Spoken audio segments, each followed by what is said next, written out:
To understand Subaru and the best-selling Subaru of all time, we need to set the Wayback Machine to 1995. Subaru is in a pickle. Their sales are in the toilet in the United States. They're 21% owned by Nissan, and they don't have an SUV. And SUVs are all the rage in the 1990s. They could have grabbed a body-on-frame Pathfinder and made a Subaru version, but instead what they did was they took a station wagon and they jacked it up. And that created the very first Outback, and it put Subaru on the trajectory that they're on now. Sales have never been higher. In fact, they sell 10 times the number of Subarus every year now than they did just back in 1995. And the Outback is a large part of that success. It is still one of their best-selling models, and for this model year, it's received some really, really big changes.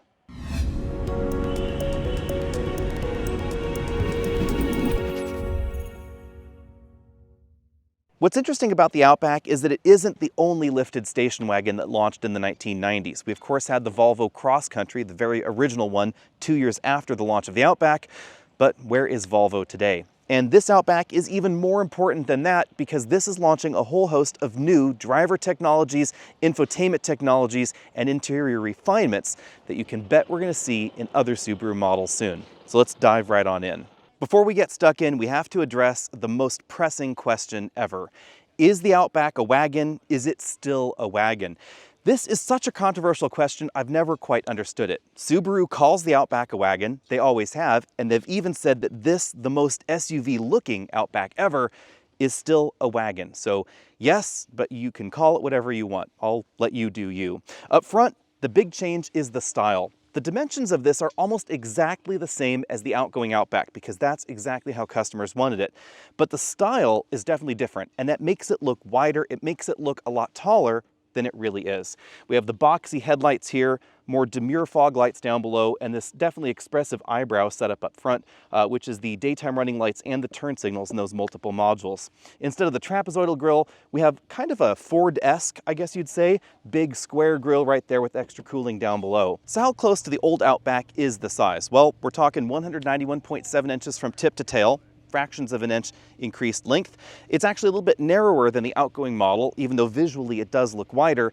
The one key difference where things have really changed is the roof height. It's about 1.5 inches higher with the same ground clearance, so the box on top is definitely stretched.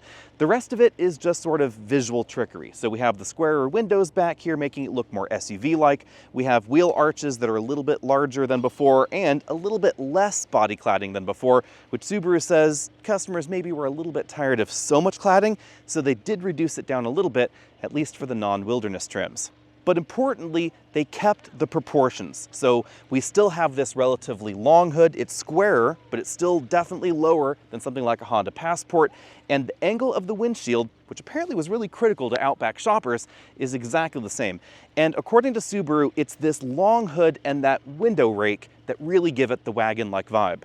No company obsesses over roof rails more than Subaru, so we find their latest design up here. It's squarer and less bulky than before, and it is standard on every model. It's rated for 800 pounds static, so that means 800 pounds of roof tent, for instance, 100 pounds dynamic, so 100 pounds of weight on there while you're driving down the road, and 220 pounds if you want to pull on it sideways, think maybe hammock or shade structure, something like that. The downside is that the roof rails are at least 1.5 inches higher off the ground than before, and every generation Outback has actually raked those roof rails up a little bit higher. One long-time reason to get the Outback over a Passport is that this is a lot easier to put a bicycle or a kayak or whatever on top. If you're an avid cyclist, this is definitely going to be better than something tall like that Passport. Moving out back, we see a big taillight change. Instead of the claw-shaped taillights that are on the side, we find this big light bar that runs from one side to the other. That really gives this that feeling of width. What makes it look taller than before is the fact that, well, it is taller than before, but also they moved the bumper up a little bit and they removed that silver section below, giving it just that black bumper appearance. This has a new texture and it's probably going to be more scratch resistant according to Subaru.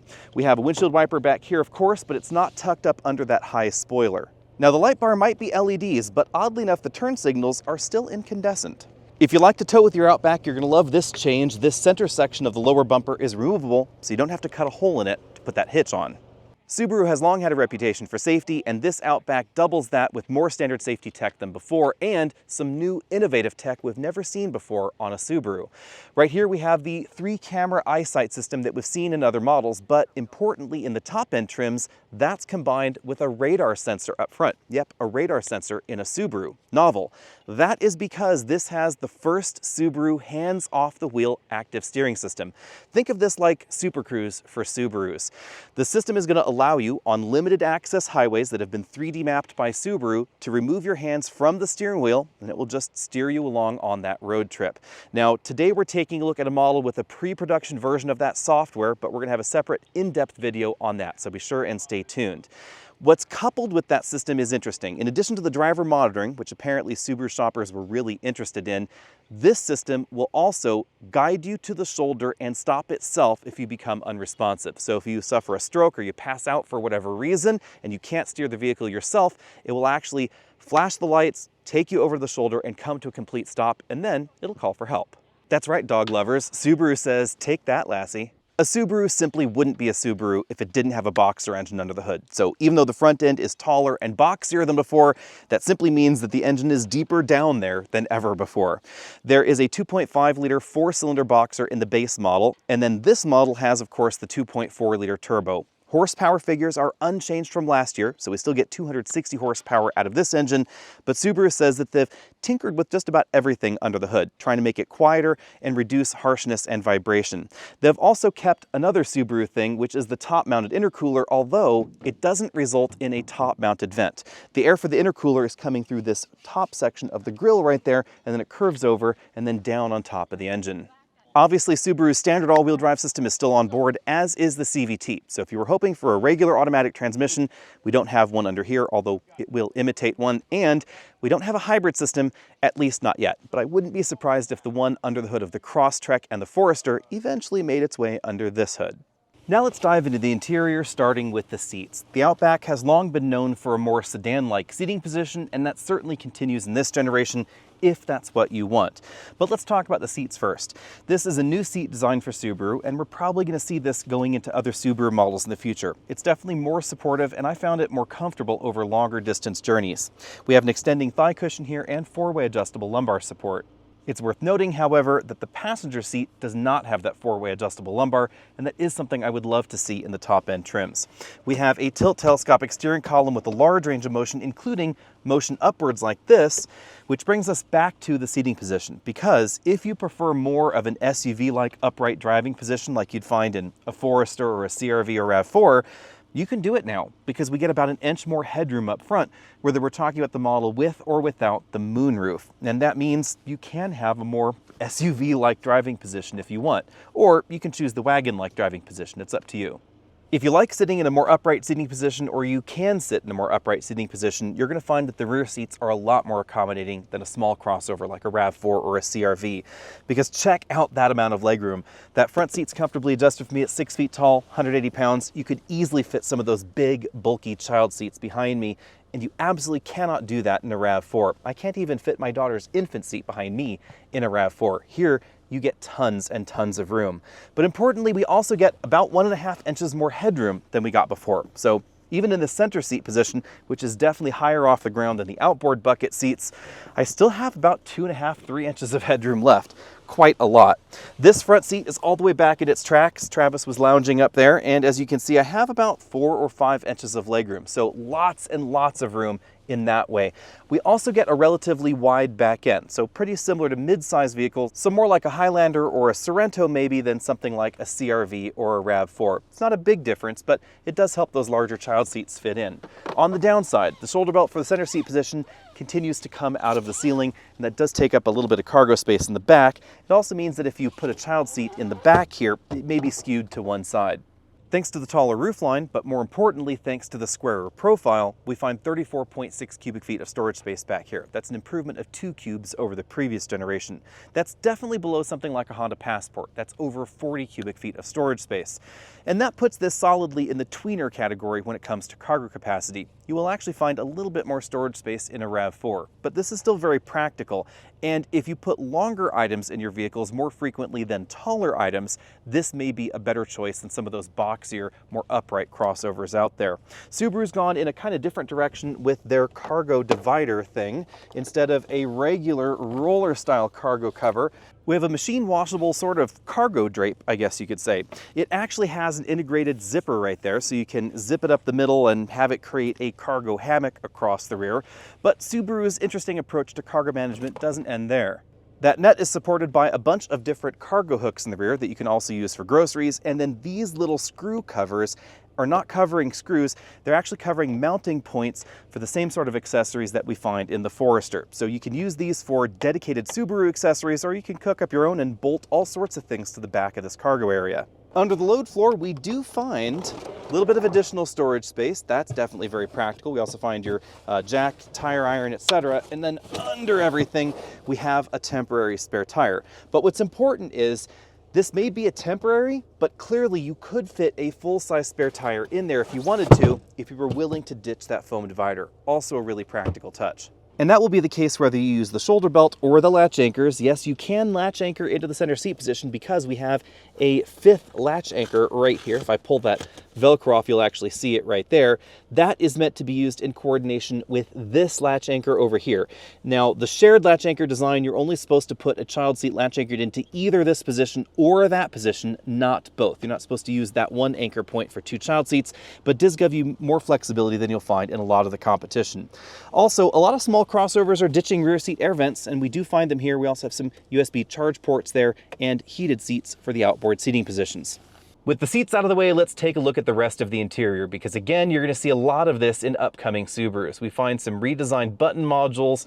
Up here we have a sunglasses holder. We have the digital rear view mirror there that I'm not the biggest fan of.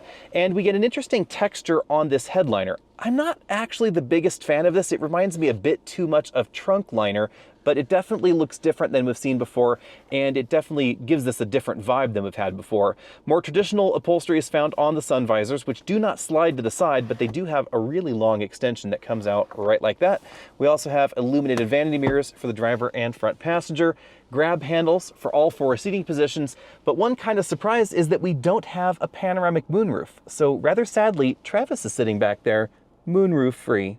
Womp womp. But he does have a nice cutout there for his head. Over here we have two-way height adjustable headrests and shoulder belts right there with kind of a cool pattern on there. Subaru has definitely gone into more patterns and textures all the way around. The leather upholstery in this model is kind of a nutty brown, two-tone affair here with the charcoal on the sides. These seats are perforated, they are heated, and they are ventilated as well.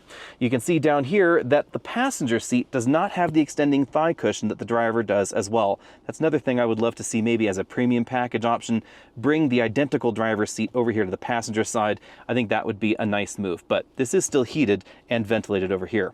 Moving over to the front doors, we find larger bottle holders down there at the bottom of the door, and it may not be obvious, but they're coated in fabric. I think that's the bigger change down there. So if you do have those larger bottles in there, they're not just rattling around like they do in hard plastic doors. Of course, there's still plenty of hard plastic, that area right there and that area, but we have a soft touch armrest, soft touch upper section here with an after stitch, soft touch injection molded right on top of that, and a very linear and boxy theme compared to the previous generations. But the big difference, of course, that's over here on the dashboard. I will just pan across so you can see that in all of its glory. This is an enormous departure from Subaru because instead of a vertical orientation screen, we have a horizontal orientation screen and much more of a linear fashion for the dashboard. It's not obvious, but the dashboard is still quite low. So again, if you prefer that more car-like driving position and dashboard layout, this is actually going to be better for you. So shorter drivers, this is going to be a better place to be because you can see over the dash better. We have a soft touch upper section, more of the same material that we found on the doors over in these panel sections, air vent over there for the passenger. My smartphone is hanging out in this little storage cubby, which highlights the fact that we now have a storage or a retainer clip for that cord. Hard plastics down there, bin style glove compartment. I think an 11-inch tablet computer might fit inside, but it's going to be a little on the tight side. Now, speaking of 11-inch tablet, kind of looks like we have one over here in the dashboard. Part of the debulking of the dash has been to remove the binnacle over the instrument cluster, so you can see this is a bit more upright. They've given sort of an homage to that, I guess you could say, with this surround here, but we then have shiny black plastic surrounding this area. I'm not sure how that's going to be long-term as far as durability goes. The driver monitoring system is integrated into this little bar at the top. That's why you can see those little purple lights that I can't see in person. Nice touch. CarPlay can use either the entire screen or a smaller section of the screen. If you prefer Android Auto, it's always going to use the full screen though. We have factory navigation here from TomTom, so no Google mapping. That's kind of a departure from other manufacturers that are really diving deep down the Google rabbit hole. The infotainment interface is all new as well. This is actually completely new software for Subaru, and you'll notice that the look and the feel of this system is significantly more modern than we've found in Subarus before. It's also going to be over-the-air updatable. That's an important part of that driver assistance system with the hands-off-the-wheel driving. Vehicle settings are now done in here, and less is done in the instrument cluster than ever before with modern Subarus. Now down here we have air conditioning vents, the start-stop button there, new buttons and new controls for the climate control system, dual zone there of course. Buttons here for the heated and ventilated seats, so they definitely kept a lot of that with physical buttons rather than trying to push ever more into that infotainment system. I definitely appreciate that move. We have a big storage area here for your smartphone. Let's go ahead and take a look at this iPhone 17 Pro Max so you can see how it fits in there. For comparisons, you can see lots of room right there. We have enlarged cup holders versus the previous generation, and this entire center console has changed. So again, this is probably something you're going to see in other Subaru models. We have auto brake hold here, auto start stop disable, the camera button for the 360-degree camera system there. I'm again happy that those are physical buttons. We then have a pretty decently sized center armrest there, nice and squishy. It opens to reveal a somewhat small storage compartment versus other vehicles in this segment. And of course we have the key right there, same Subaru key that we've had before. Now, one of the reasons we don't find as much center console storage in here as we find in some of the competition is because this uses a rear-wheel drive transmission layout. Yes, all-wheel drive is standard, but the layout of that transmission is very rear-wheel drive. So part of the transmission is literally under this section of the car, whereas in a CR-V or a Passport, it's entirely under the hood up there. Now, over here on the driver's side, we have basically the same LCD instrument cluster that we've found before in Subaru models, only it's making its appearance here in, I guess, kind of its natural habitat. The screen can change. We have some different layouts there for your active safety systems, more of a dial view. We also get moving map displays, not just from the onboard TomTom system, but also from your smartphone projection, which is a really nice touch. Instead of a head-up display, we have a head-up LED display right there. So there are actually 3 LEDs in there. They have different colors, and they will tell you the mode of the assistance systems in the vehicle, whether your hands on the wheel, hands off the wheel, crossing a lane line, etc. Now zooming out from there, you'll notice it looks like we have the same steering wheel as in other Subaru models, but I noticed that in this one, we don't have the sharp and intelligent drive mode buttons right there, at least not in this model. That's the steering assist button. X mode has moved to the steering wheel, so you'll actually see that X mode option right up there. And then over here, we have our track forward, backward buttons, and then the buttons that relate to that multifunction instrument cluster, volume up, down right there, and the heated steering wheel toggle right there. On the doors around the door switches, we have the same material that we find over here on the center console, so you can see a little bit better here. This is an imitation wood or brushed metal appearance. That definitely seems to be a lot more scratch resistant than this shiny black plastic right here.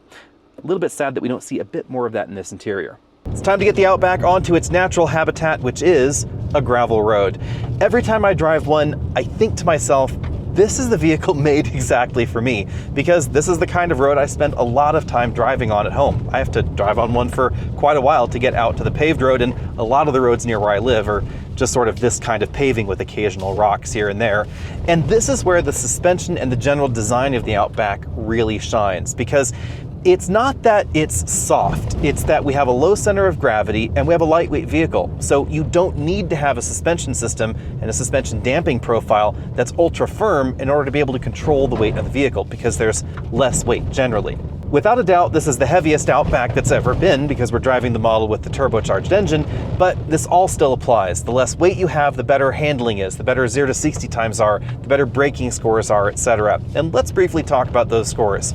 Bearing in mind that we were testing at nearly 5,000 feet of elevation, we got 0 to 60 in 7.7 seconds with the two of us in the vehicle. I expect that to probably drop by at least half a second by the time we get this back at sea level for testing, but you're gonna have to wait until then for that official number. The stopping distance, that was really quite good, about 115 feet from 60 miles an hour back to 0. Again, not on the usual test surface, but those are all pretty respectable numbers. Remember that in this segment, naturally aspirated engines are more the norm, especially if we're talking about the RAV4 and CR-V competition. So you aren't gonna have the turbocharger to help compensate for altitude like you get in this particular model, or a select number of the competitors, because there are turbocharged engines out there, mind you. But hybrids are becoming even more the norm in this segment. We now have the Subaru Forester hybrid, for instance, which is probably going to start racking up maybe 25% of all Forester sales in my estimation, perhaps even more. So I wouldn't be surprised if over time we found that hybrid system under this hood. Just don't expect it to be the quickest model. 0 to 60 in this model with the base engine's probably going to be around 8.5 seconds. The turbo engine here probably around 7 seconds by the time we get this at home. If it ever got a hybrid system, it would probably be closer to that 8-second mark that we find in the regular model, because it's not a 250 horsepower hybrid system or anything like that. Now let's talk about driving dynamics, because this has a very different feel than the average front-wheel drive based crossover. This is technically a front-wheel drive based crossover, I guess you could say, because this system defaults to sending more power to the front axle, but the core design of it is actually more like an Audi traditional Quattro system than what we find under the hood of a Kia Sportage. That's because we have that longitudinal transmission, we have basically a clutch pack, a transfer case there for lack of a better word, that sends power to the back whenever needed and to the front at all times. So a little bit of a reversal there. But this has a slightly different weight balance than we find in the competition, and it's able to send quite a lot of power to the rear. You'll really notice that in the corners like this. It doesn't lean as much as I had expected, and it behaves a little bit more like a front-heavy Audi than, the average Toyota or Honda. Also, though, it's that lean that I hadn't expected. I had kind of expected this to be a little bit floatier, boaty, a little bit leanier like the last generation Outback, but some of the suspension changes actually help keep this surprisingly level out on road surfaces like this. It's definitely leaning, but not by as much as I thought. And the tip and dive, that's definitely still there, but it's a little bit better under control than the last generation Outback. So when it comes to handling, I'm gonna preliminarily give this an A-, because there are some models that handle really well in this segment, but very few of them are gonna have a center of gravity this low and a curb weight this low, two things that really help out the handling in the Outback. And that's always been the thing about this. It's supposed to be the SUV-like thing that handles like a car, has the ground clearance that you'd expect, nearly 9 inches of ground clearance is definitely healthy, has the ability to go further off the beaten path, but realizing that most people are commuting, well, not even on roads like this, but regular paved roads, that this is really where some of the time should be spent in still making it daily driver livable.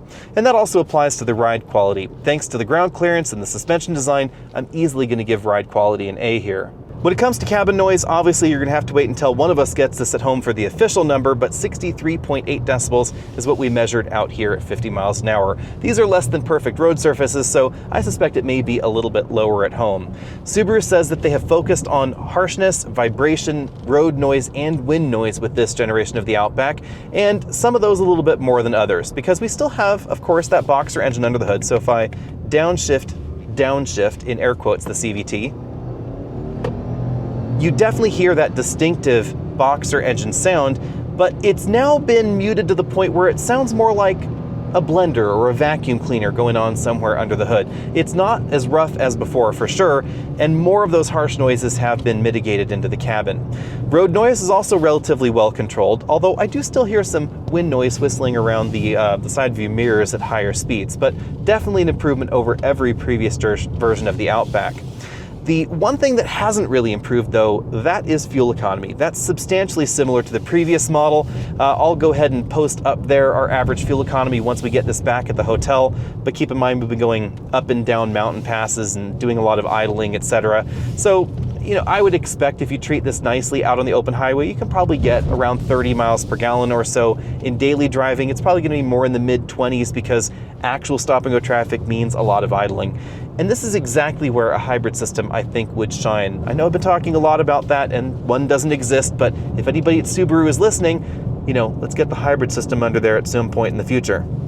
Now to the nitty-gritty. How much is this new Subaru going to set you out back? Well, it is going to be more than last year. Last year's Outback started at $31,415. According to Subaru, this is $2,200 more than last year's, but they're talking trim level to trim level. In reality, the base model is about $5,000 more than last year. Let me pull out my notes here. It is $36,445. That's because the base trim has been eliminated. Now, there is a benefit to that. It means that every model can have slightly nicer interior components and more standard equipment is happening on the Outback, but any way you slice it, that entry price point has gone up.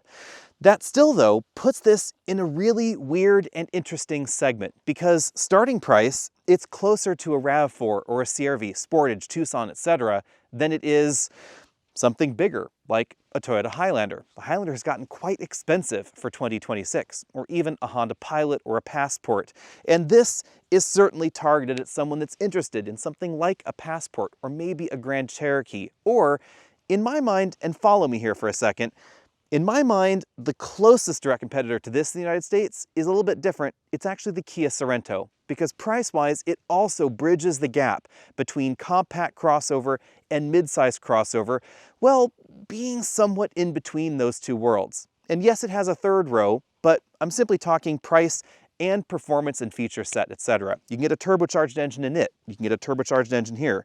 You cannot get a turbo engine in a RAV4. You cannot get extra power, actually, in quite a lot of compact crossovers. So if you want the extra oomph, you can get that here. If you want the wagon-like vibe, you can get that here and not in the competition.